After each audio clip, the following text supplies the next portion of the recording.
सुप्रभात बच्चों, आप सब कैसे हैं। मैं उम्मीद करती हूँ आप सभी घर पर स्वस्थ होंगे। बच्चों, हमने कृतिका बुक का एक लेसन पढ़ चुके हैं, वो हमारा कंप्लीट हो चुका है। ठीक है, कौन सा लेसन था? इस जल प्रलय में। और आज हम बेटा पढ़ेंगे मेरे संग की औरत। ठीक है, इसकी लेखिका है बेटा मृदुला गर्ग। ठीक है, इसकी लेखिका है।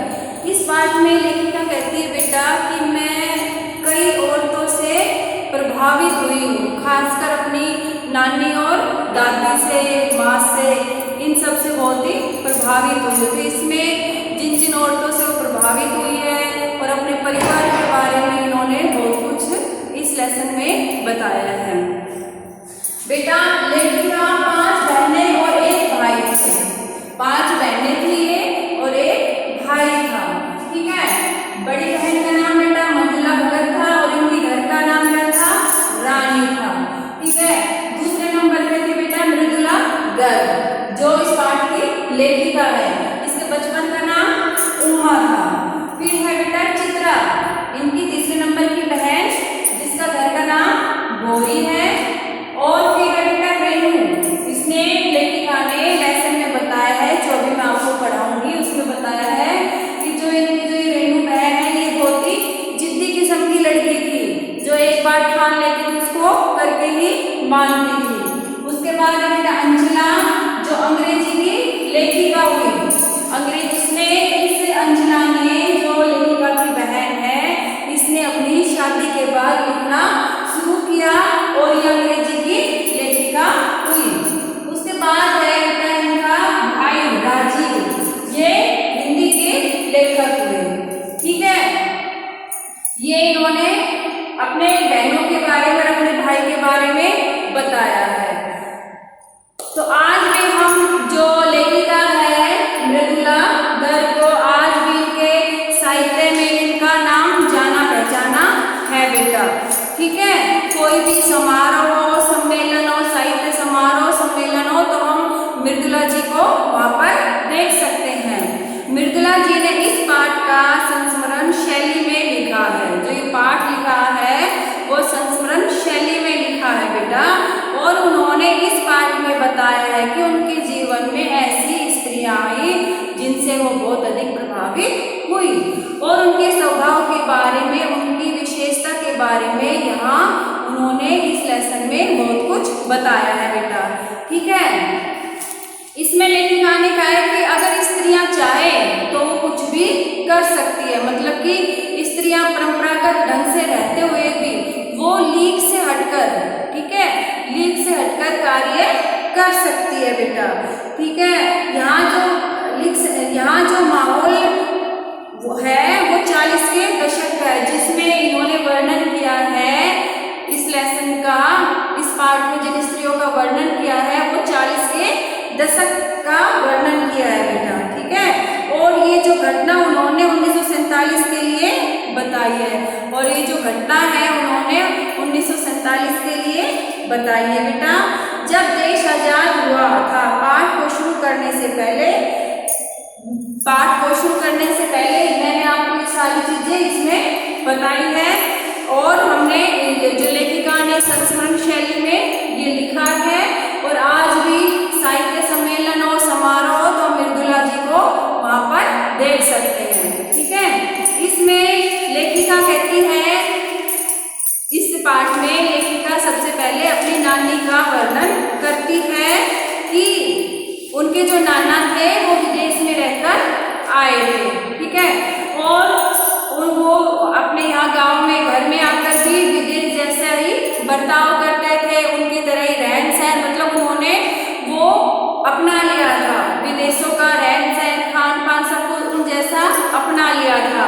लेकिन जो लेखिका की जो नानी थी बेटा, वो क्या थी, हमेशा घूंघट पर्दे में रहती थी। जैसे आजकल जैसे गांव की औरतें रहती है, पर्दा करके रखती है ना, तो इसी तरह उसकी जो नानी थी हमेशा पर्दे में रहती थी, घूंघट करके रखती थी, कभी घूंघट को उठाती नहीं थी। जो पर्दा था उसको हमेशा ऐसे आगे करके ही रखती थी।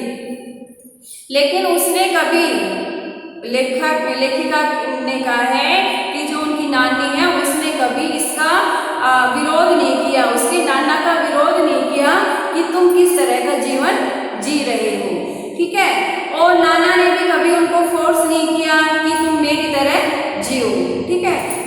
क्योंकि दोनों की रहन सहन अलग हो चुका था, वो गांव के हिसाब से रहते थे और वो विदेश के हिसाब से रहते थे। उसके बाद है बेटा, लेखिका की जब नानी बहुत बीमार हो गई थी एक बार, तो उसने अपने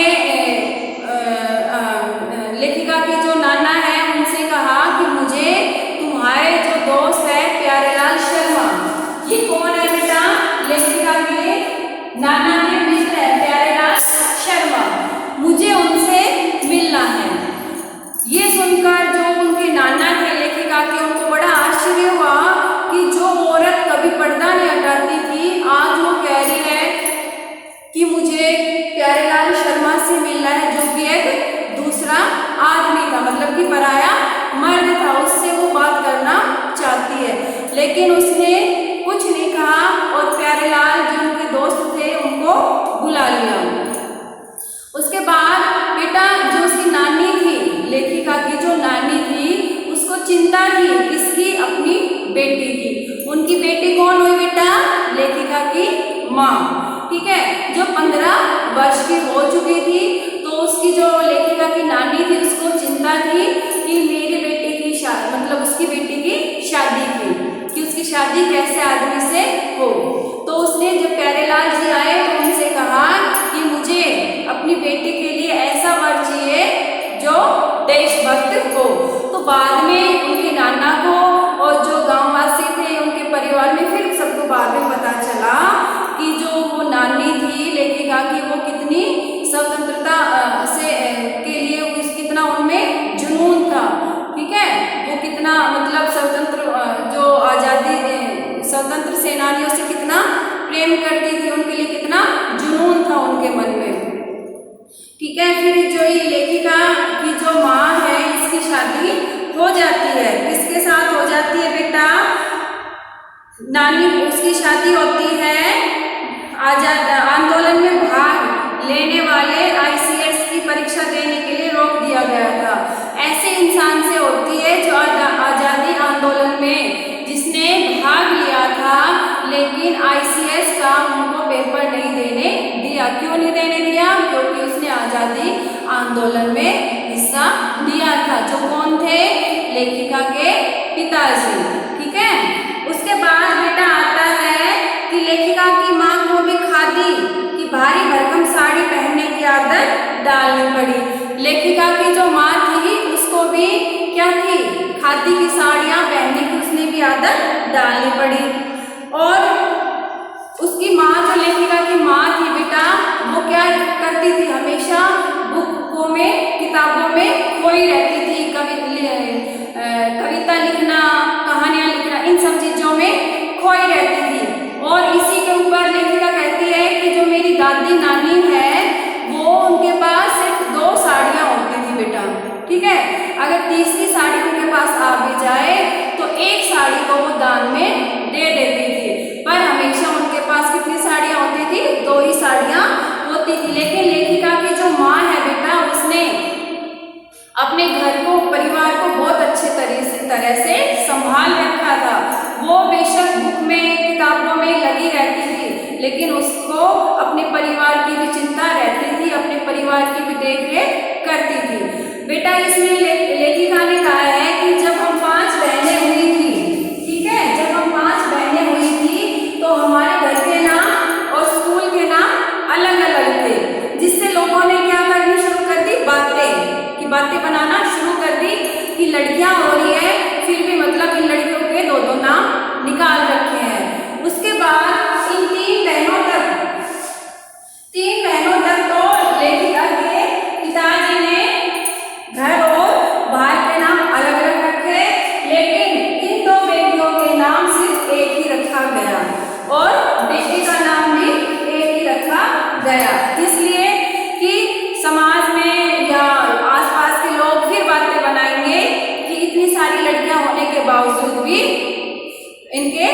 डबल डबल नाम है।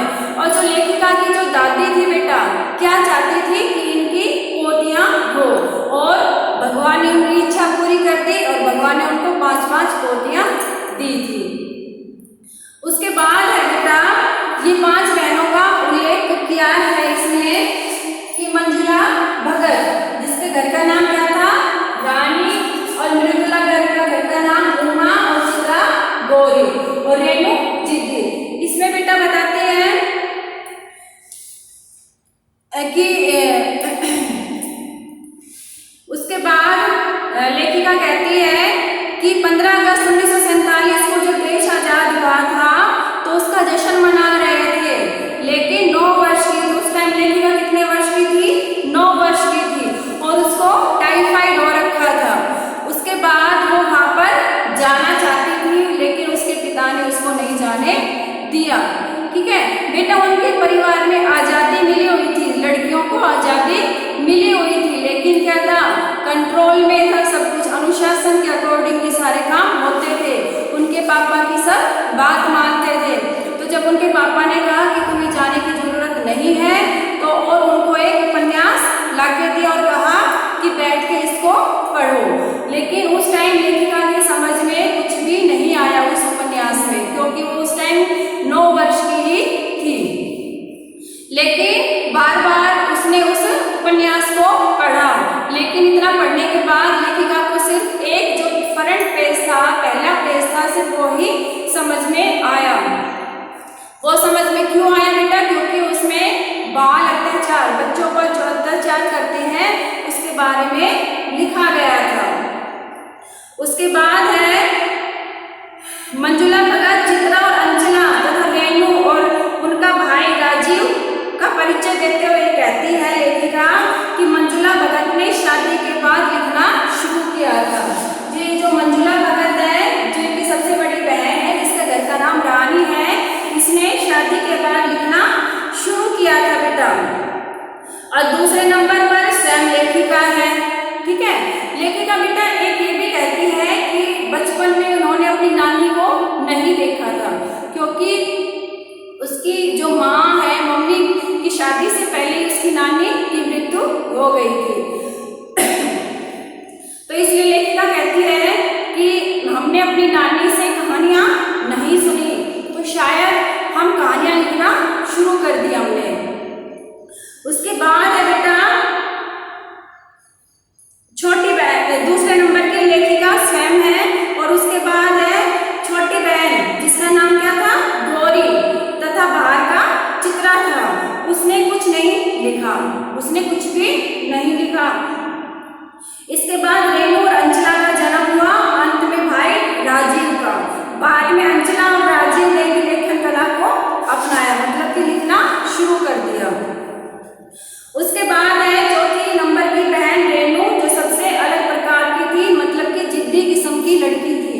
ठीक है, रेणु कैसी थी, जिद्दी किस्म की लड़की थी, स्वतंत्र विचारों वाली थी।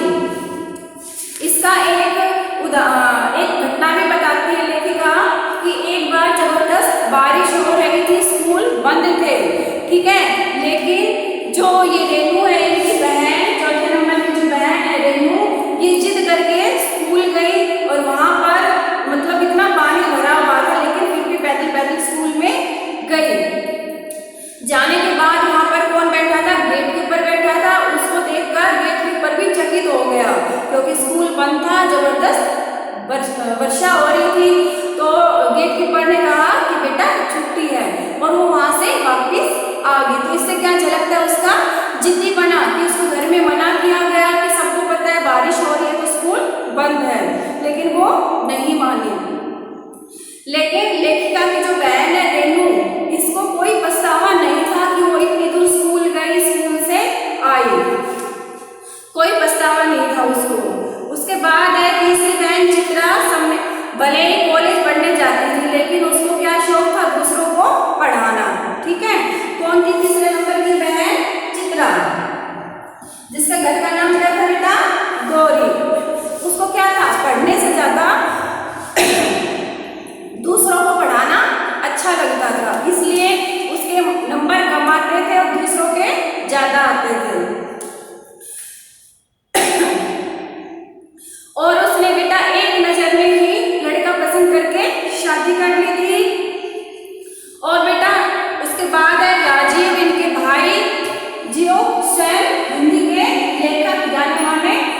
लेखक रहे हैं। तो इसमें लेखिका ने यही बताया है कि उनके जीवन में कौन कौन सी औरतें आई और वो कैसे उनसे प्रभावित हुई। सबसे ज्यादा प्रभावित तो अपनी नानी से हुई थी। इस लेसन में बेटा इतना ही है, ये कंप्लीट हो गया है।